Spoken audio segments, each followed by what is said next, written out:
गौतम बुद्ध रोज अपने शिष्यों को उपदेश देते थे। बुद्ध के प्रवचन सुनने शिष्यों के साथ ही अन्य लोग भी पहुंचते थे। एक दिन जब बुद्ध प्रवचन दे रहे थे, तभी एक व्यक्ति पहुंचा और वह बोला कि तथागत, मैं आपसे बहुत सारे प्रश्न पूछना चाहता हूँ। मेरा मन बहुत अशांत है। कृपया मेरे प्रश्नों के उत्तर दें ताकि मेरा मन शांत हो सके। बुद्ध ने उससे कहा कि मैं तुम्हारे प्रश्नों के उत्तर जरूर दूंगा, लेकिन तुम्हें 1 साल तक मौन धारण करना होगा। 1 साल के बाद जो भी तुम पूछोगे, तुम्हें उसका उत्तर जरूर मिल जाएगा। कुछ देर सोचने के बाद उस व्यक्ति ने कहा कि 1 साल बाद आप मेरे प्रश्नों के उत्तर अवश्य देंगे ना? बुद्ध ने कहा कि मैं अपनी बात का पक्का हूं, तुम्हें सारे प्रश्नों के जवाब दूंगा, लेकिन 1 साल बाद। बुद्ध की बात मानकर उस व्यक्ति ने मौन व्रत धारण कर लिया। धीरे धीरे मौन की वजह से उसका मन एकाग्र होने लगा, वह ध्यान में उतरने लगा। मन भी शांत होने लगा, उसके सभी प्रश्न खत्म होने लगे। 1 साल बीत गया। समय पूरा होने के बाद बुद्ध ने उस व्यक्ति से कहा कि अब तुम अपने सभी प्रश्न मुझसे पूछ सकते हो। ये बात सुनकर वह व्यक्ति हंसा और कहा कि 1 साल पहले मेरे मन में कई प्रश्न थे, लेकिन अब सारे प्रश्न शांत हो गए।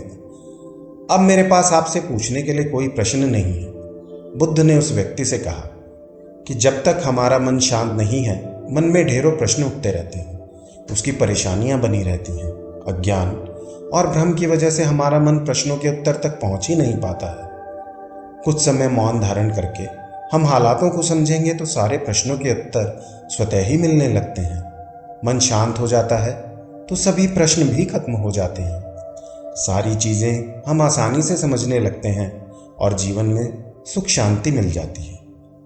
मौन में वह शक्ति है जो आत्मा को परमात्मा से जोड़ने में सार्थक सिद्ध होती है। मौन का अर्थ केवल चुप रहना नहीं है।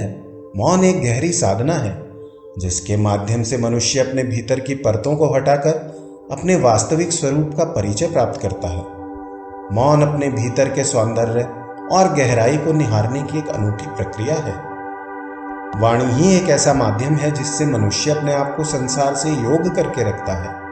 जितना ही वह संसार में लिप्त होता है, उतना ही वह स्वयं से दूर हटने लगता है।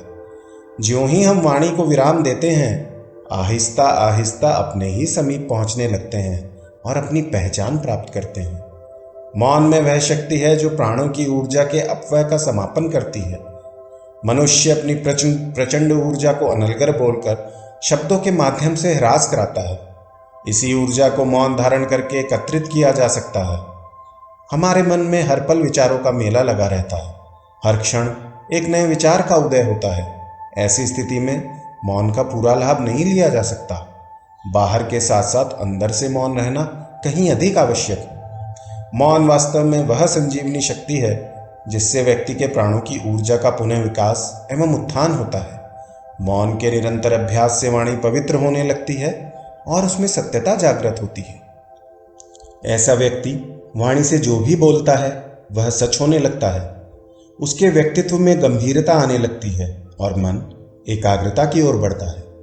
मौन जब पूर्ण रूप से सिद्ध हो जाए तो मन का लय हो जाता है, जैसे कोई विचार है ही नहीं। मन आत्मा में विलीन हो जाता है।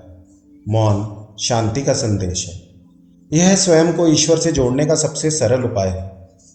इसलिए जहां भी आप हों, जो भी आप कार्य करते हों, प्रयास कीजिए कि अपने व्यस्त दिनचर्या में से कुछ क्षण निकालकर संकल्पबद्ध होकर मौन साधना में उतरकर परम शांति का अनुभव करें। मौन सुनो, इसमें कहने के लिए बहुत कुछ है। मूर्ख की पहचान उसकी वाणी से होती है और एक बुद्धिमान व्यक्ति की पहचान उसके मौन रहने से। जो कुछ भी सुना जा सकता है, उसके पीछे की खामोशी में वे जवाब हैं जिनकी हम इतने लंबे समय से तलाश कर रहे थे। शोर भ्रम पैदा करता है, मौन सत्य लाता है। वाणी चांदी है, मौन स्वर्ण है। मौन महान शक्ति का स्रोत है। आंतरिक मौन सभी प्रतिभाओं की जननी है। तुम सत्य के जितने निकट होते हो, भीतर से उतने ही मौन होते जाते हो। मौन ही सच्चे ज्ञान का सर्वोत्तम उत्तर है। सही शब्द प्रभावी हो सकता है, लेकिन कोई भी शब्द कभी भी उतना प्रभावी नहीं था जितना कि सही समय पर विराम। चुप रहो या अपने शब्दों को मौन से अधिक मूल्यवान होने दो। आत्माओं को छूने में सक्षम होने के लिए हमें मौन की आवश्यकता है। ईश्वर आपको मौन को सुनने और अभ्यास करने की शक्ति प्रदान करे। ओम शांति।